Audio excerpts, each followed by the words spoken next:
ସୁବର୍ଣ୍ଣପୁରରୁ ଶ୍ରୀକ୍ଷେତ୍ର ପୁରୀକୁ ରଥକାଠ ଟ୍ରକ୍ ନିଆଗଲା।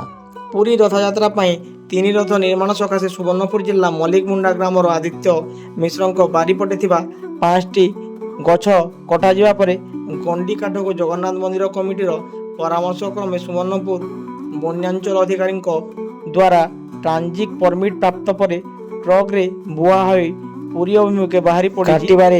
ସମୟ ବିତି ଯାଇଥିବା କାଳ ଥିବା ଏହି ରଥ କାଠ କାର୍ଯ୍ୟାଳୟ ସୂତ୍ରରୁ ଖବର ମିଳିଛି। ସୁବର୍ଣ୍ଣପୁର ଜିଲ୍ଲାର ପୁରୀ ଅଭିମୁଖେ ଏହା ପ୍ରଥମ ଥର ରଥ କାଠ ଯାଇଥିବା ବେଳେ ଦୀପ ଧୂପ ଦେଇ ନଡ଼ିଆ ବାଡ଼େଇ ଜଗନ୍ନାଥଙ୍କୁ ସୁମରଣା କରି ଭକ୍ତିକୂଳ ପରିବେଶରେ ବନ୍ୟାଞ୍ଚଳ ଅଧିକାରୀ ଓ ସ୍ଥାନୀୟ ସାମ୍ବାଦିକ ଓ ସମାଜସେବୀ ଗୋବିନ୍ଦ ମହାରଣା, ଶିବର୍ଷ ମଲ୍ଲିକ, ବୈକୁଣ୍ଠ ଶତପଥୀଙ୍କ ସହ ଅନେକ ଭକ୍ତି ପରିବେଶରେ ଗାଡ଼ିକୁ ପୁରୀ ଅଭିମୁଖେ ବାଟେଇ ଦେଇଥିବା ଦେଖିବାକୁ ମିଳିଛି।